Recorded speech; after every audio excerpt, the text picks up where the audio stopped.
so much. Assalamualaikum warahmatullahi wabarakatuh.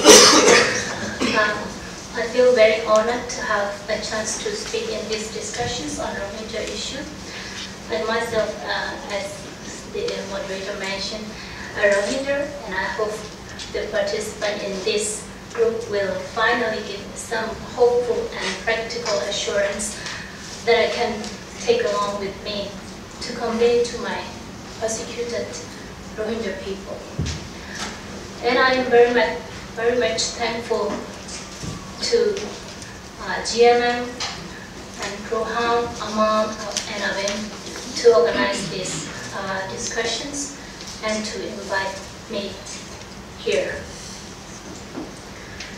And I would like to present a short and precise analysis of the human rights situations of Arakan state as a Rohingya. I think it will be the summarize of the valuable three presentations of the honorable speakers. So, since Rohingyas' identity is denied by the Myanmar government, their citizenship questions become on stake. In 1982 Myanmar citizenship law, which the world regards as an arbitrary and harsh law, short of international norms and standards. Section 3 says only the 8 major indigenous races and sub-races associated to them are Myanmar citizens. Since Myanmar's independence in 1948, Rohingya were listed as one of the ethnic race, but the 1982 citizenship law excluded them. From that time, various forms of discriminatory and suppressive rules and mechanisms have been in continuing until today. Rohingya are no longer regarded as human beings. Their socio-economic life is so suffocated that almost all Rohingyas are just aching for survival. What the successive military government intentionally did to strip Rohingya of everything vital for their livelihood are: firstly, they are derived of their history. Despite their existence in Arakan for thousands of years, they are portrayed as Indian who came into Arakan since British occupations in 1824. Secondly, their ethnicity is misinterpreted and branded them as Bengali.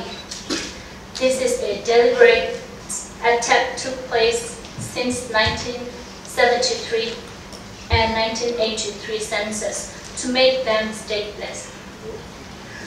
Though they themselves enlist as Rohingya, the census report said these people are Bengali, which are about 29% of total populations of 3.3 million in Arakan. Thirdly, the government looted away the Rohingya citizenship under a new and arbitrary citizenship law in 1982. Now Rohingya are branded as non-citizens or stateless. As there were conventions under the UN supervisions of the protections and reductions of stateless people, Myanmar prefer the term non-citizens. Finally, in the 2014 Myanmar census, which started in April 1st, there are 135 code numbers for each of so-called national ethnic people, but not for Rohingya. The government gave two different stories to international and to local media. To international media, they said Rohingya must list themselves under the category 914, which means the others, but can write Rohingya to give more details. This means that Rohingya will not be counted as an ethnic group, but people were free to identify themselves. But some local media reported the Immigration and Population Minister said Rohingya must enlist as Bengali. Otherwise, who enumerate as Rohingya is liable to legal punishment. The worst is the demonstration led by the extremist monk Wiradhu to totally ban the word Rohingya from the census. Arakan politicians are threatening for more intensive violence unless the government bans the inclusions of Rohingya. So now, if we want to write Rohingya as our ethnic identity in the census, we'll be stopped from joining the census. We are forced to write as Bengali or we will not be counted at all. This census is funded by the UN Population Fund, European Union and other Western countries.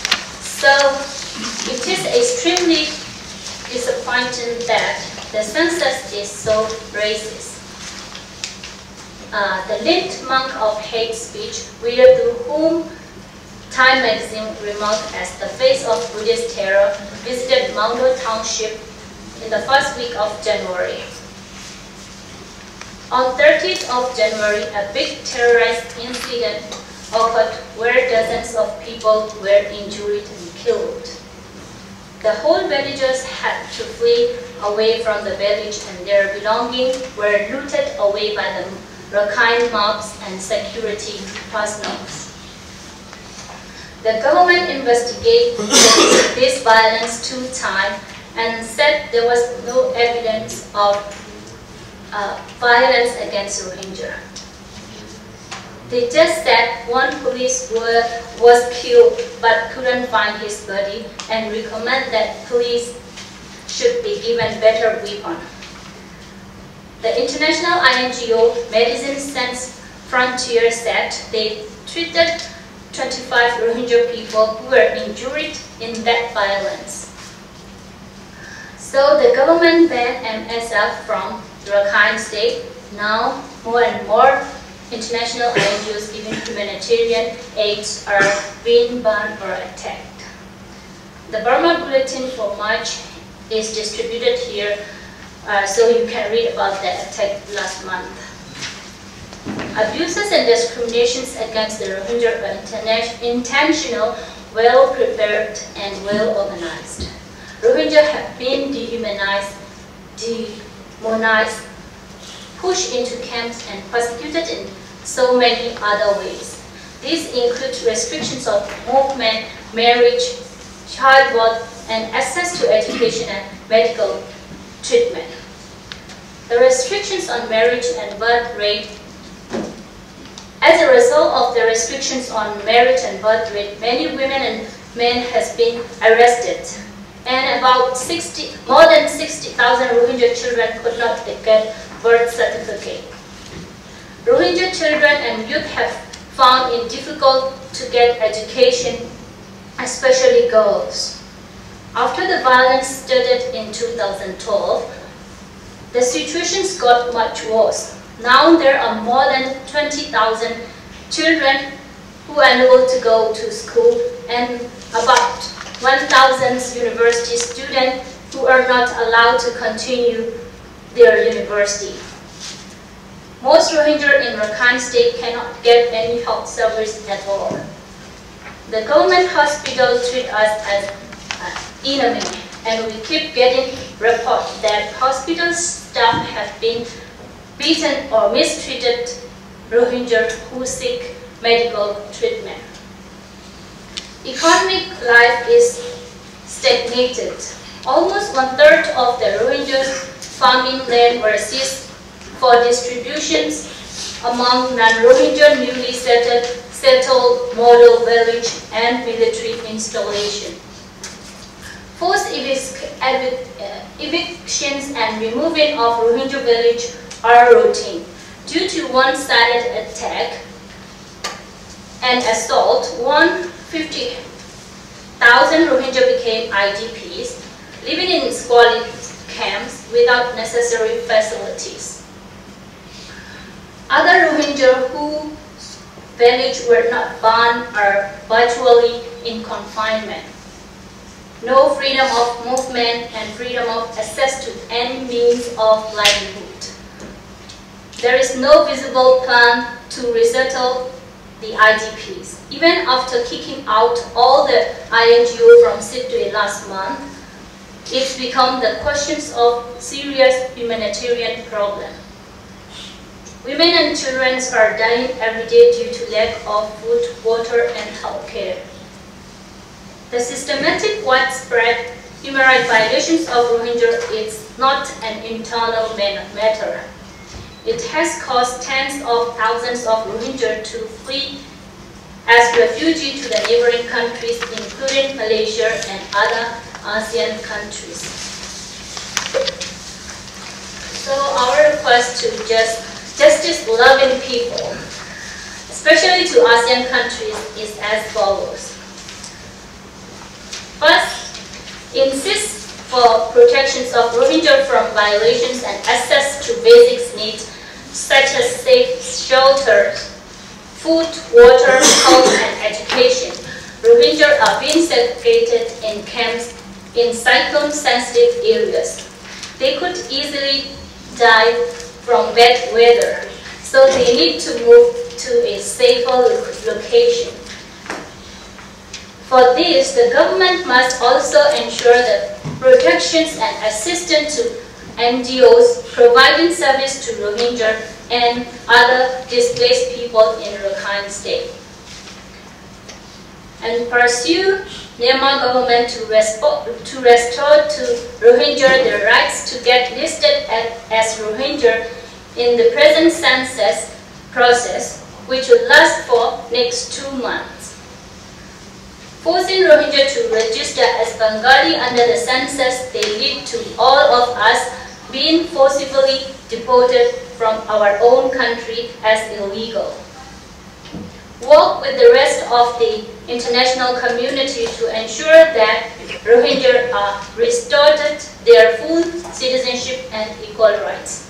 Now the government is hinting that only some of us will get naturalized citizenship. However, naturalized citizenship means we cannot run in the elections, we cannot own certain kinds of property or pursue professional education, and this citizenship can be revoked by state anytime. Health and education is extremely important for our survival as Rohingya. Please allow Rohingya children living in Malaysia to get education so they can grow up as capable and moderate Muslim. Please allow our people to have access to basic health service. Next year, Malaysia will be a chairman of ASEAN, and this year Myanmar is the chair. And it has censored even ASEAN leaders and ASEAN civil society from talking about the Rohingya. Please make a space for this to be discussed openly in the next year. We need government and civil society to have the freedom to openly and honestly discuss and work for long-term peaceful solution for our people. I sincerely hope Malaysia, as a leading member of ASEAN and of the OIC, will wholeheartedly work with other states, civil society, and international mechanisms to solve this issue. ASEAN has been aware of the situations more than 20 years, but have not taken decisive action to address it. So this situation is getting critical. We have a justified fear that the mass killing will continue with the aim of totally wiping out Rohingya from Myanmar. We know Malaysia and other ASEAN countries are concerned about the Rohingya, both people, refugees, and asylum seekers. But if they do not help to stop violence against Rohingya, Rohingya will be forced to leave their home and seek survival somewhere else. It is identified in ASEAN's interest to have a coordinated strategy to ensure Rohingyas' human rights are protected. We Rohingya people hope Malaysia will take a prompt and concrete initiative to solve this Rohingya issue. Please work with us and other moderate Burmese in our country to get peaceful and fair solutions. And I hope that our brothers from Malaysia here will satisfy with my presentation. Thank you so much. Thank you.